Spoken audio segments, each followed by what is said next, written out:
can still hear the scream, sharp, final, cutting through the night like a blade. We came to this Airbnb for a relaxing escape, just me and Jake, to blow off steam after a grueling year. But something found us, something evil, and now Jake's gone. I don't know if I'll survive the night. I don't know if I can outrun what's coming for me. We booked the cabin months ago, dreaming of a quiet retreat. It was tucked deep in the mountains, surrounded by dense pines, its wooden frame weathered by time. The listing promised solitude, a place to disconnect, with no neighbors for miles. We arrived at dusk, the sky a bruised purple, the air thick with the scent of earth and decay. Jake was in high spirits, hauling our bags while cracking jokes about bear attacks.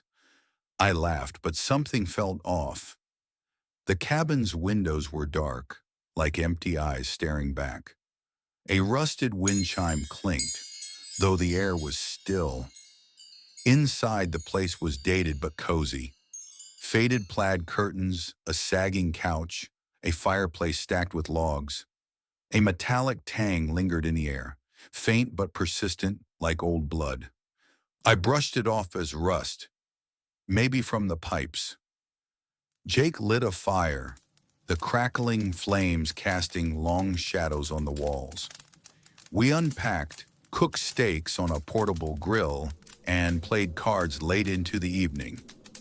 The windows rattled occasionally, a low moan echoing through the glass.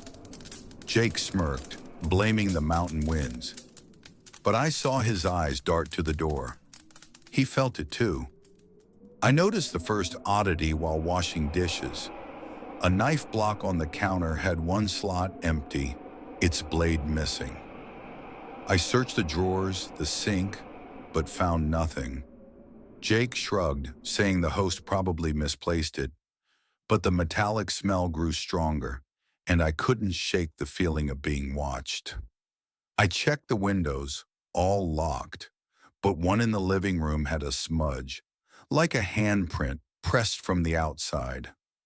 My stomach twisted. I wiped it away, telling myself it was old, but my hands trembled. We turned in around 11, the fire dying to embers. I lay in my bed, listening to the cabin settle. Creaks, groans, the wind's low howl. Then a thud, heavy from the kitchen. I sat up, heart thumping. "Jake?" I whispered. No answer. I grabbed my phone, its screen dim. No signal. I crept out, the floorboards icy under my feet. Jake's bed was empty, the blanket tossed aside. I called louder. "Jake, you okay?" Silence. The kitchen was dark, but the back door hung open, a cold draft seeping in. Muddy footprints trailed outside, large, uneven, leading into the woods. I grabbed a flashlight, its beam shaky, and followed the prints. The forest was suffocating, branches clawing at me, the air damp with fog. I called for Jake, my voice swallowed by the trees. The trail led to a clearing, and there he was, Jake sprawled on the ground, throat slit, eyes wide in frozen terror. Blood pooled beneath him, dark and glistening, soaking into the dirt. A scream caught in my throat.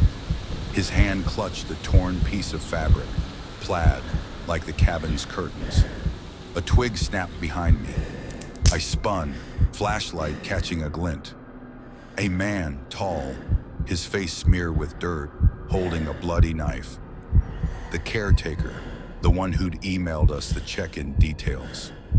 His eyes were wild, unblinking. He lunged and I ran, branches tearing at my arms, my breath ragged. I tripped, fell into a ditch, pain searing through my knee. His footsteps crunched closer, his voice low, rasping. "You're next." I held my breath, mud caking my hands, waiting. His shadow loomed, then passed, his boots fading into the distance. I stayed there shivering until the sky lightened. Dawn broke, a gray haze filtering through the trees. I crawled out, every sound a threat, and stumbled back to the cabin. The back door was still open, Jake's bloody jacket on the porch. I grabbed my keys, drove to the nearest town, flagged a passing truck. The driver called the police, his face pale as I recounted everything. They searched the cabin, found signs of a struggle, scratch marks on the walls, a hidden shed with ropes and knives, a list of names, past guests, some reported missing.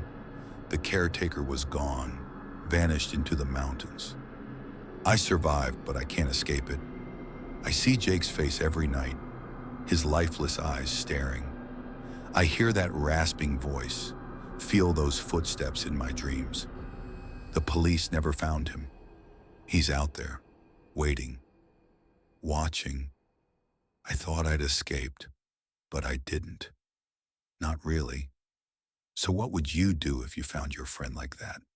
If you escaped a killer, but knew he was hunting you? Would you run forever or turn and face him, knowing he'd never stop? Your answer might be your only hope.